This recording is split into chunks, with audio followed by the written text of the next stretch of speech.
오늘은 우리는 무엇으로 살아갑니까? 라는 제목으로 하나님 말씀을 증거하겠습니다. 지난주에도 요셉의 이야기를 나눴었죠. 요셉은 노예였습니다. 하지만 그 삶은 형통했다라고 성경에서는 이야기하고 있습니다. 하는 일마다 잘 되었다는 겁니다. 그 이유를 말씀에서는 뭐라고 기록하고 있습니까? 하나님께서 동행하셨기 때문이었다. 하나님께서 동행하셨기 때문에 요셉은 형통했다라고 합니다. 그런데 그 형통한 요셉 앞에 오늘 고난이 찾아오게 됩니다. 그 내용을 함께 보도록 하겠습니다. 6절의 마지막을 우리 한번 같이 볼까요? 같이 보면 요셉의 외모에 대한 칭찬이 등장을 합니다. 그 외모가 어땠다고 합니까? 용모는 준수했고 잘생긴 미남이었다. 왜 이렇게 웃음이 나는지 모르겠습니다. 용모가 준수하고 잘생긴 미남이었다. 용모가 준수하다라는 얘기는 저도 꽤나 많이 들어봤습니다. 잘생긴 미남이었다라는 얘기는 상상에 맡기겠습니다.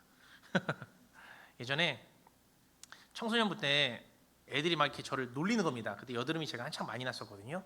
여드름이 한창 많이 나서 애들이 막 저를 여드름 많이 났다고 놀리는데 전도사님께서 사랑이 많으시잖아요. 그래서 야 그러지 마. 그래도 명식이 준수하잖아.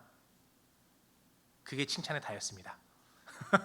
결국 그 전도사님의 말은 저에게 더 깊숙한 상처가 되었고 저는 그 이후로 그 전도사님과 잠깐의 관계를 끊었던 기억이 있습니다.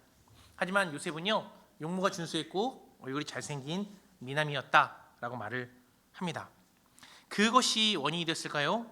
그 다음 절에 바로 유혹이 찾아오게 됩니다. 우리 7절 같이 한번 읽어보도록 하겠습니다. 함께 읽겠습니다.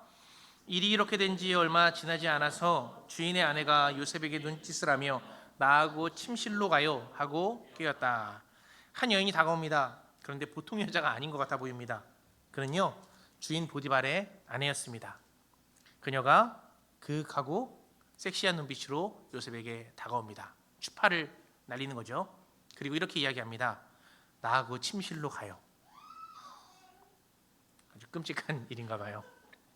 그런데 8절을 보시면 요셉은요 그 제안을 단칼에 거절합니다. 예전에 요셉의 형이었던 르우벤은 아버지의 첩을 범했었잖아요. 그리고 이 이야기의 바로 전장인 창세기 38장에서 유다는 성욕으로 인해서 며느리 다말과 관계를 하게 되죠. 이 두 사건은 이 요셉의 사건과 대조가 됩니다. 그러다 보니까 이 요셉의 사건이 요셉을 좀 더 부각시켜주는 효과가 나타나기도 합니다. 그런데 한번 생각해 보죠. 르우벤도 그랬었고 유다도 그랬었는데 왜 요셉은 보디발의 아내의 청을 거절했을까요? 요셉은요 그 해답의 두 가지를 말합니다. 첫 번째는 요셉의 주인이었던 보디발의 명령입니다. 그리고 그 보디발의 명령으로 인한 자신의 지위 때문입니다. 요셉은요 현재 자기가 어떤 위치에 있으며 보디발이 그것을 금하고 있다는 것을 여인에게 말하고 있는 거죠. 그리고 두 번째는요 요셉이 그 청을 반대한 두 번째 이유가 9절에 기록되어 있습니다. 우리 함께 9절 읽어보도록 하겠습니다. 이 집안에서는 나의 위에는 아무도 없습니다. 나의 주인께서 나의 마음대로 하지 못하게 한 것은 한 가지뿐입니다.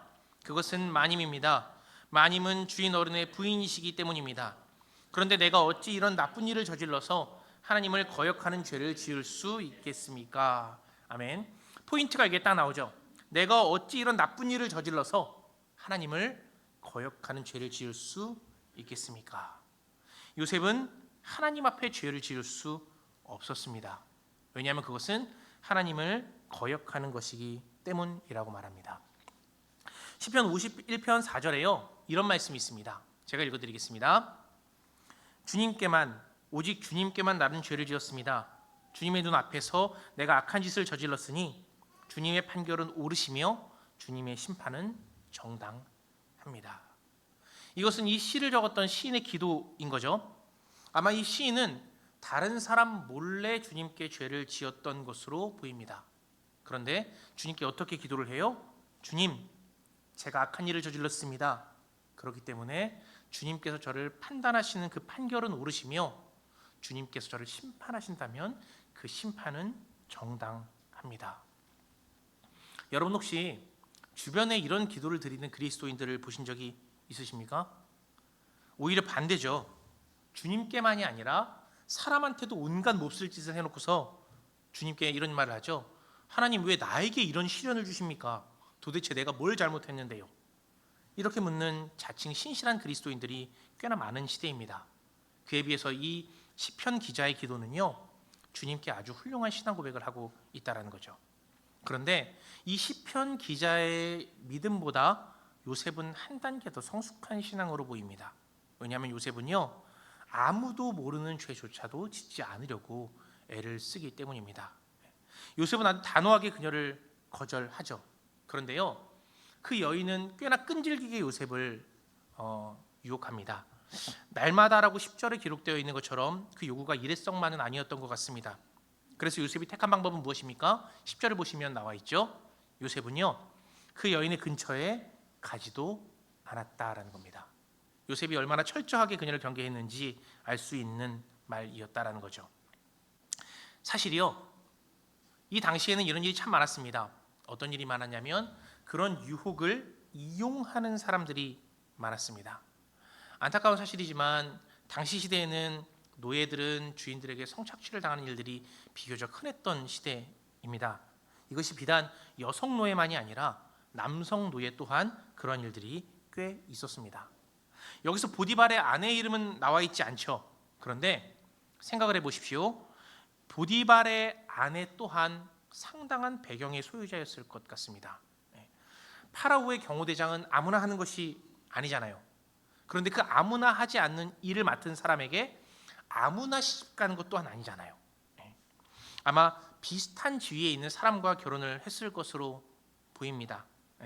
어쩌면 이런 중책은 왕이 직접 자신의 딸을 허락하기도 합니다. 그러니 상당히 권위 있는 집안이라는 거죠. 시간이 지나서 요셉이 이집트 총리가 되었을 때 바로 왕의 중매로 요셉은 결혼을 하게 됩니다. 그 아내의 이름이 아스낫인데 그 아내에 대해서 창세기 41장 45절에 기록되어 있습니다. 우리 한번 찾아볼까요? 멀지 않으니까 한번 찾아보겠습니다. 창세기 41장 45절입니다. 요셉이 바로 왕의 중매로 결혼을 하게 되는데 그 아내 이름이 아스낫입니다. 아스낫이 41장 45절에 기록되어 있습니다. 함께 읽겠습니다. 바로는 요셉에게 사브낫 바네아라는 이름을 지어주고 온의 제사장 보디베라의 딸 아스낫과 결혼을 시켰다. 요셉이 이집트 땅을 순찰하러 나섰다. 아멘. 바로는 요셉에게 사브낫 바네아라는 이름을 지어줍니다. 이것은 지난번에 예전에도 말씀드린 적이 있지만 하나님께서 아브라함의 이름을 다시 지어주는 것처럼 그것이 내 소유이다라는 것을 증명하는 것입니다. 그리고 온의 제사장 보디베라의 딸 아스낫과 결혼을 시켜줍니다. 중매를 맺은 사람이 누구예요? 중매쟁이가 바로인 거죠. 이집트의 왕 파라오인 겁니다.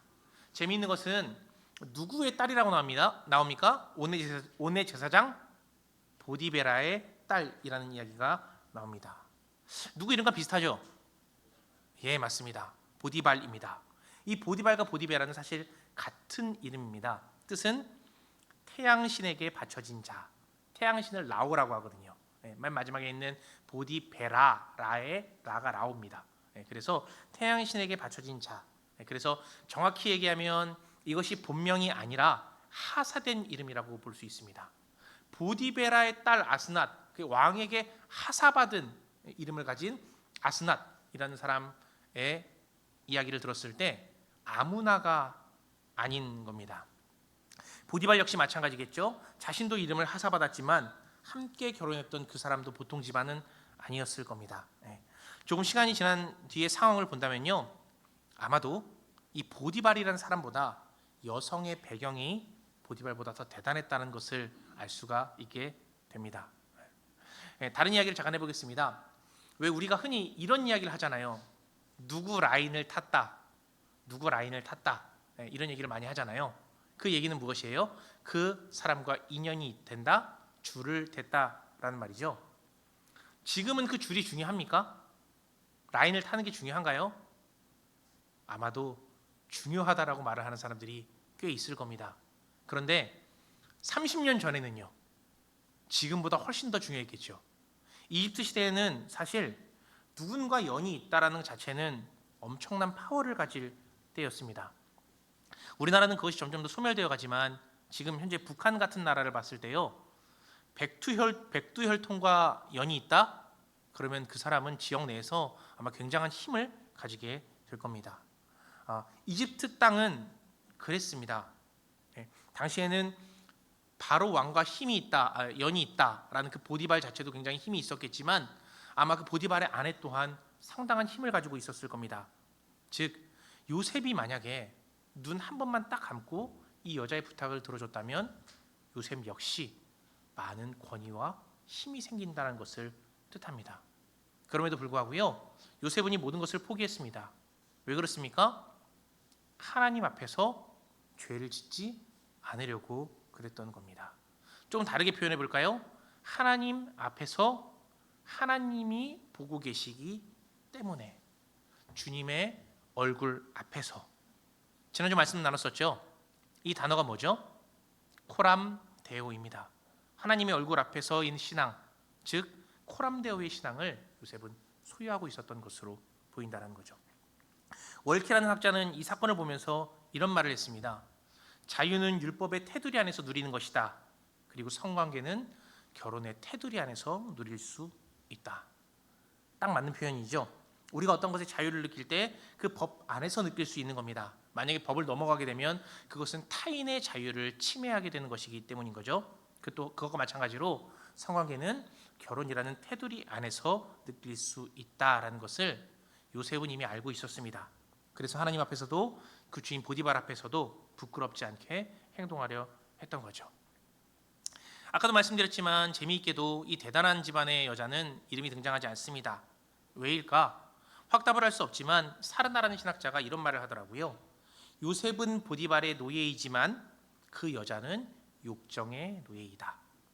요셉은 보디발의 노예이지만 그 여자는 욕정의 노예이다.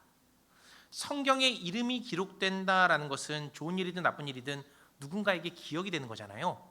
즉 어쩌면 욕정에만 눈먼 욕정의 노예인 이 여인의 이름을 기억하는 것조차 쓸모가 없고 가치 없는 일이 아닐까라는 생각이 들기도 하더라고요. 다시 이야기를 한번 들어가 보겠습니다. 11절입니다. 우리 11절 같이 한번 읽어보겠습니다. 하루는 요셉이 할 일이 있어서 집 안으로 들어갔는데 그 집 종들이 집안에 하나도 없었다. 아멘. 어려운 상황 가운데에서도 요셉은 자신의 임무를 게으르게 하지 않았습니다. 할 일이 있어서 집 안으로 들어가게 됐다라는 것이 그것을 증명하는 거죠. 맡은 임무를 성실하게 책임졌습니다. 그런데 이상한 일이 벌어집니다. 집 안에 누가 없어요? 사람이 한 명도 없는 겁니다. 에이, 무슨 보디발의 집이 고시원 원룸도 아니고 엄청나게 사람이 많았을 텐데 거기에 사람이 한 명도 없었을까? 왜 한 명도 없었을까요? 그 이유는 확실한 거죠. 누가 그것을 명령한 겁니까? 보디발의 아내가 그것을 명했기 때문입니다. 그녀의 의도적인 조치로 인해서 종들은 여기에 들어올 수 없었던 상황인 거죠. 그리고 다시 그녀가 나타납니다. 요셉의 옷을 붙잡고 또 같은 말을 합니다. 나하고 침실로 가요. 중요한 물건이 하나 등장을 하죠.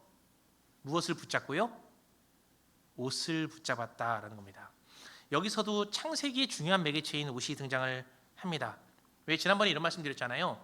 야곱과 그의 어머니 리브가가 옷으로 이삭을 속였고, 그리고 야곱의 아들들도 채색 옷으로 요셉이 죽었다라고 속이고, 또 심지어 유다와 그 며느리가 옷 때문에 또 속고 이런 일들이 나타나잖아요. 그런데 또 무엇이 등장해요? 옷이 등장을 합니다. 이번에는요, 이 여자가 요셉을 옷으로 속이게 되는 일들이 나타나게 된다는 거죠. 이 정도면은 이 집안은 옷에 마가 꼈나 라는 생각이 들 정도이기도 합니다. 여자가 어찌나 그 옷을 세게 잡았는지 요셉이 차마 그 옷을 입지 못한 채로 뿌리치고 옷까지 벗어 던지고 도망을 가게 됩니다. 요셉은 떠났습니다. 그럼 그 집안에 이제 무엇만 남은 겁니까? 여자와 옷만 덩그러니 남아 있습니다. 옷을 가진 그 여인은요, 갑자기 집안에 있는 다른 사람들을 다 부르게 됩니다. 그리고 그들에게 말도 안 되는 이야기를 시작하게 되죠. 왜 우리나라가 이제 좀 있으면 선거가 시작됐잖아요. 우리나라가 선거할 때마다 항상 등장하는 한 단어가 있습니다. 그 단어는 마타도어라는 말입니다. 마타도어가 무슨 뜻인지 아십니까? 흑색 선전이라는 말인데요. 정치판에서 근거 없는 사실을 조작해서 상대방을 모략하거나 교란시키는 것을 마타도어라고 합니다. 즉 루머를 막 만들어서 이 루머 가지고 상대의 지지율을 깎아먹는 것을 마타도어라고 얘기한다는 거죠. 여인이 하는 말을 딱 들으면요, 바로 느낌이 옵니다. 이 여자가 정치를 잘하겠구나, 마타도어의 귀재구나 라는 게 느껴집니다. 요셉의 이야기를 거짓말로 만들어내기 시작하는데 아주 기가 막히게 됩니다. 그녀가 종들에게 말한 것은 딱 세 가지입니다. 무엇이냐면요, 첫째, 남편이 잘못을 했다. 남편에게 책임을 돌린다는 거죠. 남편이 요셉을 집으로 들여다 놓았다. 이 자체가 잘못이라는 겁니다. 두 번째, 요셉은요, 이집트 사람이 아니라 히브리 사람이다. 세 번째, 요셉은 자신을 욕보일 뿐만이 아니라 이 집 전체를 웃음거리로 만들려고 했다. 이 세 가지를 얘기하면서 자신의 행위를 정당화하고 종들을 순식간에 자기 편으로 만들어버립니다. 재미있는 것은요, 제가 전에 보디발이 요셉에게 한 명령이 에덴 동산의 아담과 하와에게 선악과를 먹지 말라고 했던 것과 비슷하다라는 얘기를 했었잖아요. 그처럼 이 여인의 세 가지 마타도어가 이 내용과 상당히 비슷한 부분이 나옵니다. 왜 하나님이 아담에게 먹지 말라고 한 선악과를 그들 둘이 먹잖아요. 그 다음에 하나님이 찾아오시죠. 그래서 왜 내가 먹지 말라고 한 선악과를 내가 먹었냐라고 아담에게 물어봅니다. 기억나십니까? 그때요, 아담이 이런 말을 합니다. 창세기 3장 12절입니다. 제가 한번 읽어드리겠습니다. 그 남자는 핑계를 대었다. 하나님께서 저와 살라고 짝지어 주신 여자, 그 여자가 그 나무의 열매를 저에게 주기에 제가 그것을 먹었습니다.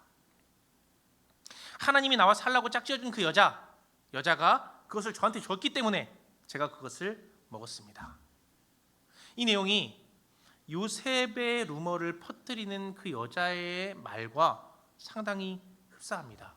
아까 첫 번째 이렇게 얘기했었죠. 남편에게 책임을 돌린다. 아담도요, 하나님에게 책임을 돌렸습니다. 하나님이 그 여자 만들어 주셨잖아요. 이 말과 상당히 비슷한 내용이죠. 그리고 두 번째, 요셉은 자신과는 다른 민족이다. 구분 짓는 겁니다. 왜? 아담이 하와를 처음 만났을 때 뭐라고 했는지 기억나십니까? 당신은 나의 뼈 중에 뼈요, 살 중에 살입니다. 그러므로 당신은 나와 하나입니다. 그리고 둘은 하나가 되었다라는 구절이 있죠. 그런데 여기서 뭐라고 말하면요, 하나님이 나와 살라고 짝지어 주신 여자, 그 여자가 나무 열매를 나한테 주었습니다. 정확한 구분짓기죠. 그 전에는 이 사람은 납니다, 나는 넙니다 이렇게 얘기했었는데 확실한 구분짓기로 여자와 자신을 분리했습니다. 그리고 마지막에 자신을 욕보이고 웃음거리로 만들었다, 권위를 떨어뜨렸다라는 거죠. 아담의 말에 정확히 이런 글자는 나와 있지 않습니다. 하지만 뉘앙스가 느껴지잖아요. 그 사람이 저한테 이것을 줬길래 제가 먹어서 이 지경이 된 겁니다. 하나님. 상당히 비슷한 표현들이 이 두 가지 사건에서 등장하게 됩니다. 첫 번째는 남 탓, 두 번째는 구분짓기, 세 번째는 자신의 명예가 실추되었다라는 주장. 어떤 것도 다르지가 않더라고요. 그런데 재미있게도요, 제가 한 주간 그래서 다른 사람들이 하는 얘기를 쭉 지켜봤습니다. 쭉 지켜보면서 느껴지는 게 있더라고요. 항상 변명을 할 때는 이 세 가지를 다 이야기하는 경우가 대부분이었습니다. 정치인들도 그렇습니다. 그러니까 우리도 우리의 삶을 돌아봐야 하는 거죠. 만약 내가 내 탓이 아닌 남 탓만 하고 있다, 포용하려 하지 않고 구분만 짓고 있다, 그리고 타인의 인권을 중요시 여기지 않고 내 명예만 중요시한다, 그렇다면 아마도 그 마음은 하나님의 마음은 아닐 겁니다. 이것을 기억하면서 우리를 돌아봐야 한다는 거죠. 이제 여자는 집안 사람들에게 자신의 주장을 실컷 펼쳤습니다. 그리고 자신이 꾸며낸 증거물을 가지고 남편이 오기만을 기다렸습니다. 그리고 보디발이 도착을 하죠. 자초지종을 여자는 설명합니다. 그 말들을 분석해 보면 자신의 종들에게 설명할 때와 공통점이 있고 차이점이 있습니다. 공통점은 요셉의 일반적인 행위가 그리고 이집트 사람이 아니라는 설명이 공통점입니다. 그런데 여기서도 중요한 정치적인 술수가 있습니다. 성도님들 혹시 제노포비아라는 말 들어보셨습니까? 제노포비아, 쉽게 말하면 인종차별입니다. 제노스라는 것은 그리스 말로 인종이라는 뜻이고요. 그리고 포비아는 두려움이라는 뜻입니다. 즉 인종차별, 그것이 두려움에서 오기 때문에 인종차별이란 말을 붙이는 거죠. 이 제노포비아는 이방인들에 대한 공포를 불러일으켜서 혐오를 이야기하는 것을 제노포비아라고 합니다. 제노포비아가 되게 별거 아닌 것 같아요. 그런데요, 큰 사건들의 배후에는 거의 제노포비아가 존재합니다. 예를 들어서 유대인들을 학살했던 사건, 그리고요 미국에서 왜 LA 폭동이 있었을 때에 한국인들을 때리고 죽이고 했던 사건들 있잖아요. 그리고 조금 더 과거로 가면 관동 대지진이 일본에서 일어났었을 때 그 책임을 누구에게 돌렸습니까? 일본 사람들이 조센진이라고 하면서 그들에게 그 제노포비아를 형성시켜서 그들에게 책임을 돌리면서 그들을 무자비하게 학살했던 사건들, 이런 것들이 다 그 제노포비아 때문이라는 거죠. 지금 이 여인이 바로 그 행위를 하고 있는 겁니다. 그것도 참 재미있는 것이, 실제로 요셉은 이집트 사람입니까? 히브리 사람입니까? 히브리 사람인 거죠. 생각해 보십시오. 왜 옛말에 이런 말이 있잖아요. 머슴을 해도 어디에서 해라? 네, 대감집에서 머슴을 해라 라는 말이 있잖아요. 보디발의 집에서 노예를 한다는 것은 사실 노예가 아니라 할지라도, 일반 시민들이라 할지라도 그것이 상당히 부러웠을 수도 있습니다. 시민들은 하루하루 먹고 사는 게 힘들지만 적어도 그 집 노예는 먹고 사는 걱정은 없잖아요. 그리고 안전도 보장이 됩니다. 또 하나는요, 그 집 노예라고 하면 참 노예란 표현이기 때문에 그렇지만 어디 가서 떵떵거리면서 자랑할 수도 있습니다. 즉, 이 보디발 집의 노예라는 것이 그만큼의 권위가 있다는 것을 상징하는 거죠. 지금 요셉은 히브리인에도 불구하고 그 보디발의 집의 노예로 들어가게 됩니다. 이집트 사람들이 부러워하는 그 집이에요. 그런데 거기서 어떻게 됩니까? 승승장구하죠. 몇 년도 안 돼서 그 모든 집안에 있는 재산을 다 관리할 정도로 아주 잘 되고 있습니다. 우리들의 시각으로 봤을 때는 하나님이 함께 하시는구나 하지만요, 이집트 사람들의 시각으로 보겠습니다. 이집트 노예들은 그 요셉을 보면서 얼마나 꼴보기 싫었을까요? 히브리 사람이 여기까지 와가지고 저렇게 잘 되는 모습을 보면서 얼마나 시기가 나고 질투가 났겠습니까? 요셉의 인생이 그렇습니다. 요셉은 아버지의 사랑을 독차지했지만 그것이 분노가 되었고, 그리고 또 주인의 사랑을 받았지만 그것이 시기심과 질투심으로 이어졌다라는 거죠. 놀랍게도 그것을 엄청나게 잘 활용한 여자가 바로 이 여성이라는 겁니다. 그리고요, 이 여인은 남편에게 이렇게 말을 합니다. 저 사람이요, 나를 우습게 만들려고 했습니다 라고 말을 합니다. 신기하죠? 종들에게 말할 때는요, 우리를 웃음거리로 만들려고 했다라고 합니다. 그런데 나를 농락하려고 했다라는 말로 교묘하게 바꿔버리게 됩니다. 참 신기한 일이 벌어졌습니다. 그래서 요셉은요, 억울한 누명 끝에 결국 감옥에 가게 됩니다. 이 여성이 참 똑똑하다, 어떻게 보면 참 스마트하다를 떠나서 이제 영악하다라고 얘기할 수 있는 것은, 요셉을 유혹할 때는 그렇게 긴 말을 하지 않았습니다. 나와 함께 침실로 가요 라는 말뿐이었지만, 자신의 상황을 통해서 요셉을 깎아내리려고 할 때는 굉장히 장황하고 절제되고, 그리고 또 필요한 언어를 사용해서 그렇게 만들어 버립니다. 어떻게 보면 굉장히 대단한 여자죠. 아마 이 여자가 정치판에 있었으면 대통령을 충분히 하지 않았을까라는 생각이 들 정도입니다. 주인은요, 아내의 말을 듣고 화가 머리끝까지 납니다. 그리고 요셉을 잡아다 감옥에 집어넣게 되죠. 아내의 말을 듣고 화가 머리끝까지 나서 요셉을 감옥에 집어넣게 됩니다. 성도님들, 좀 내용이 이상하죠? 요셉이 마음에 안 들어서 요셉을 어떻게 해요?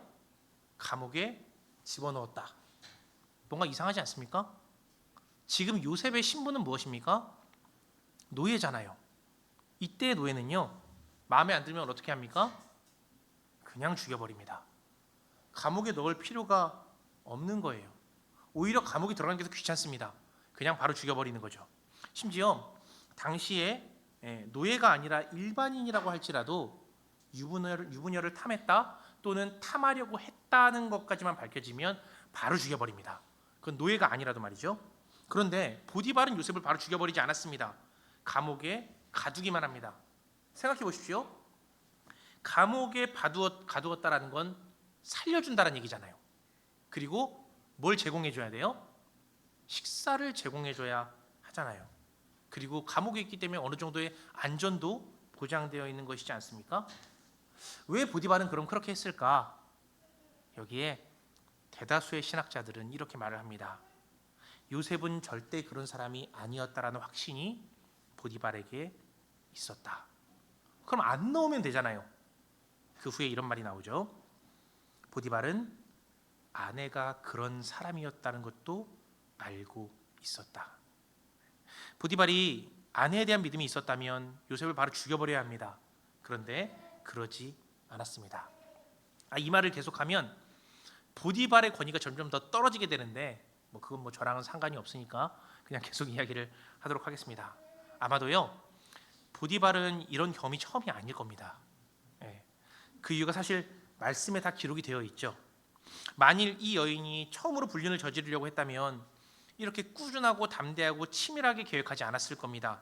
종들을 집에서 다 내쫓고 빈집으로 만드는 일이라든가 아니면 요셉의 옷을 붙잡는다든가 간이 떨려서 했겠습니까? 그리고 또 하나는 요셉이 그렇게 옷을 벗고 갔을 때 마치 이것이 계획되어 있는 것처럼 모함하는 것까지 아마 처음은 아니었을 것 같습니다. 그런 순발력과 재치가 하루아침에 등장하지 않죠. 그리고 그것을 누구도 알고 있었다고요? 보디발도 알고 있었다라는 거죠. 그럼에도 불구하고 요셉을 감옥에 집어넣을 수밖에 없었습니다. 왜요? 아내의 배경과 지위 그리고 자신의 처신 때문에 요셉을 감옥에 넣은 것뿐입니다. 근데 보디발이 불같이 화를 냈다라는 말이 등장을 하죠.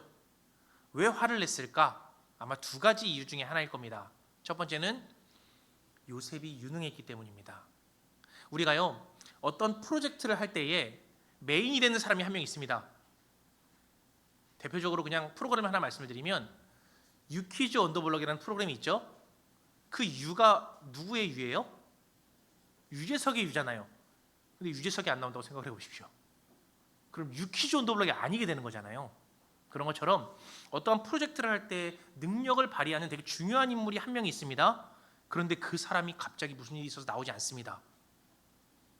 그러면은 암담해지죠. 화가 나고 어떻게 해야 될까 고민이 될 겁니다. 보디발의 마음이 아마 그러지 않았을까라는 생각이 들어요. 요셉을 어쩔 수 없이 감옥에 넣어야 하지만 얘가 없으면 안 되는데 우리 집이 안 돌아가는데 경제권까지 내가 얘한테 다 맡겨서 얘가 다 주관할 수 있는데 그 생각을 하는 안타까운 마음이 하나. 그리고 또 하나는요. 아내를 보면서 얘 또 이러는구나. 화가 나는 거죠. 어쩌면요. 이 두 가지가 다 중복이 돼서 그렇게 불같은 화를 낼 수도 있었겠다라는 생각을 합니다.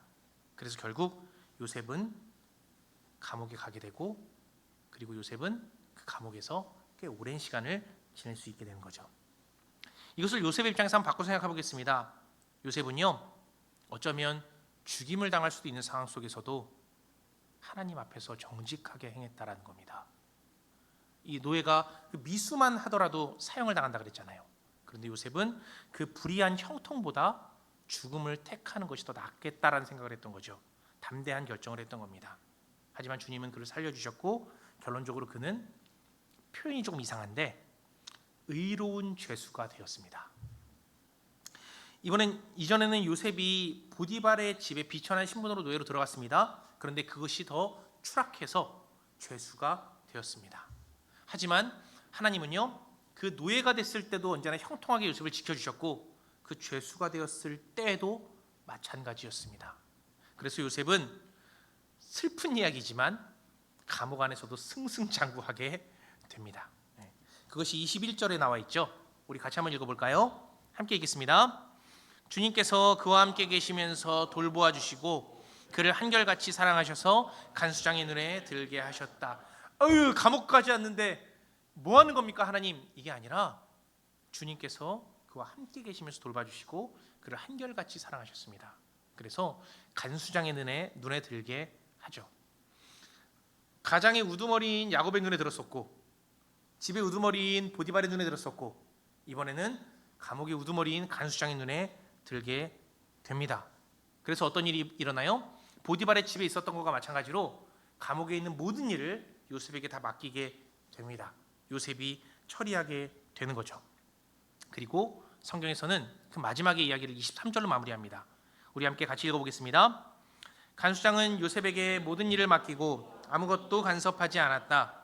그렇게 된 것은 주님께서 요셉과 함께 계시기 때문이며 주님께서 요셉을 돌보셔서 그가 하는 일은 무엇이나 다 잘되게 해주셨기 때문이다. 아멘. 제가 전에 이런 말씀을 드린 적이 있습니다. 보디발의 집은 단순히 보디발의 집이 아니라 아마 이집트라는 나라의 축소판이었을 것입니다. 보디발의 집은 작은 나라였을 겁니다. 요셉이 거기서 경제권을 쥐고 있습니다. 그 말은요, 요셉은 거기서 한 나라를 통치할 수 있는 경제적인 배움을 갖게 된다라는 겁니다. 그리고 보디발은 바로의 경호대장이죠. 그리고 보디발의 감옥에는 갖가지 정치 사범들이 구속되어 있습니다. 요셉이 그곳을 관리하게 되면서 요셉은 여기서 무엇을 배우게 되느냐? 한 나라를 통치할 수 있는 정치라는 것을 배우게 됩니다. 경제, 정치, 이렇게 요셉을 하나님은 준비시켜 나간다라는 거죠. 조금 요상한 방법이지만 하나님은 하나님의 계획대로 요셉을 준비시키십니다. 이처럼 버라이어티한 인생이 있을까라는 생각이 들죠. 사랑받는 아들에서 시기의 대상이 돼서 노예로 팔려가게 되고 그 노예에서 최고의 노예까지 지위가 올라가게 됩니다. 그러다가 범죄자가 되어서 죄인이 돼버리고 그 죄인의 지위에서 최고의 죄인이 또 되어버리는 참 아이러니하고 이상한 일들이 벌어지게 됩니다. 그런데 그럼에도 불구하고요, 요셉이 버리지 않은 것이 딱 하나가 있습니다. 사실 이게 오늘 말씀의 핵심입니다. 우리 설교의 제목을 같이 한번 읽어볼까요? 함께 읽겠습니다. 우리는 무엇으로 살아갑니까? 한 번 더요. 우리는 무엇으로 살아갑니까? 이 모든 인생의 과정에서 요셉이 보여준 딱 한 가지가 있었습니다. 그것이 뭐냐면요, 신실함이라는 겁니다. 사실 야곱은 좀 무리한 부탁을 아들에게 시키죠. 저기 멀리까지 가서 형들이 뭐 하는지 좀 보고 와라. 100km가 넘는 길이었지만 요셉은요, 이런 방구하지 않고 그 말을 듣고 신실하게 그 약속을 지키려고 애를 씁니다. 보디발이요, 요셉에게 명령한 것이었습니다. 딱 한 가지만 빼고 네가 모든 걸 다 할 수 있다. 요셉은 그 한 가지를 지키기 위해서 생명을 내어놓습니다. 하나님 앞에서도 마찬가지고요. 아담과 하와는 거기서 실패했지만 요셉은 그 한 가지를 위해서 끝까지 그 신실함을 붙잡고 살아갑니다. 내가 어떻게 하나님께 죄를 짓겠습니까? 하나님 앞에서도 보디발 앞에서도 그 약속을 이끌어 갔다라는 것이죠. 그리고 마지막으로 이 감옥에 가서도요, 요셉은 그 신실함을 가지고 사람들을 대합니다. 생각해 보십시오. 억울하지 않겠습니까? 형들의 미움을 받아가지고 내가 왜 노예가 됐을까? 힘들어하지 않았겠습니까? 그런데 요셉에게는 우울함과 억울함보다 신실함이 앞섰던 사람입니다. 내가 왜 이 자리에 외가의 죄인이 되어서 여기 있을까? 그렇게 생각하지 않고 그 자리에서도 맡은 일들을 꾸준하게 다 진행을 했다라는 거죠. 제가요, 금요일에 이제 복직을 하게 됐죠. 그날은 진짜 너무 억울하더라고요. 제가 그곳에 간 것은 이제 안전을 담당하러 가는 거잖아요, 보안 요원으로서. 그런데 제가 한 일은 안전과는 아무런 상관이 없는 일이었습니다. 인수인계를 받는 그 내내 제가 느낀 것이 그것이었습니다. 손님들에게 친절하게 대하는 거, 물건들 정리하는 거, 청소하는 거, 죄다 안전이 아니라 잡무였던 겁니다. 그런데 그때 또 한 여직원이 그러더라고요. 20대 한 후반쯤 됐을 여직원이 요거 좀 핸드타올 좀 채워주세요. 그 말이 묘하게 기분이 좀 나빴습니다. 내가 이거 하러 여기 왔나? 이 생각이 들더라고요. 그래서요, 그날 저녁을 먹는데 아내한테 열변을 토했습니다. 내가 이렇게 억울하게 삶을 산다. 아내에게 이야기를 했던 거죠. 그리고 나서 제가 내린 결론은 우리는 그러지 맙시다.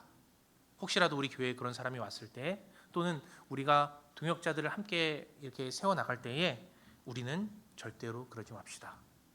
그런데 어제 오늘 말씀을 다시 한 번 더 읽으면서 저는 이런 생각이 들더라고요.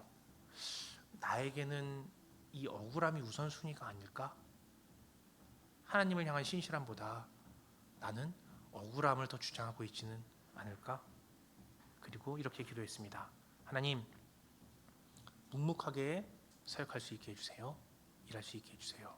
그리고 성실하게 누구를 대할 때도 주님을 대하듯이 할 수 있게 인도해 주세요. 오늘 말씀은요, 저에게 이런 메시지를 주더라고요. 사랑하는 성도님들, 우리는 무엇으로 살아갑니까? 보디발의 아내처럼 기분과 욕구로만 살아가진 않습니까? 아니면 세상 사람들처럼 돈에 대한 갈구로 살아갑니까? 그것도 아니면 이집트 종들처럼 억울함과 분노, 열등감과 시기, 부러움만으로 살아가고 있지는 않습니까? 아니면 요셉처럼 어떠한 상황 속에서도 신실하신 하나님을 바라보며 성실과 정직으로 살아가고 있습니까?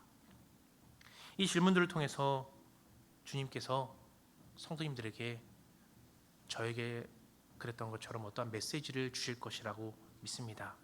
바로 그것으로요, 우리는 살아가는 사람들이 되었으면 좋겠습니다. 한 번 더 권고합니다. 주님이 주신 마음으로 살아가십시오. 그 마음을 따라 살 때 요셉과 같이 하나님과 동행하실 겁니다. 형통하게 되실 겁니다. 어떤 우여곡절이 있을지는 모르겠지만 주님은 반드시 그 삶을 잘 되게 인도하실 겁니다. 우리에게 그것만 있으면 되잖아요. 하나님과 함께 하는 것, 하나님이 나와 함께 계시는 것. 그러니 우리요, 이제부터 주님의 마음으로 살아갔으면 좋겠습니다. 우리 모두 주님의 뜻을 따라 신실하게 살아가는 하이사랑 성도님들이 되시기를 예수님의 이름으로 축원합니다. 우리 같이 주님의 뜻을 물으며 한 번 더 침묵 기도하겠습니다. 하나님께서 오늘 나에게 무슨 말씀을 하셨습니까? 나의 생각을 바꾸라는 것은 없었습니까? 더 나아가서 이건 내가 행동으로 결단해야 할 거야 라고 말씀하시는 것은 없었습니까? 우리 다 같이 1분 동안 침묵 가운데 기도하도록 하겠습니다.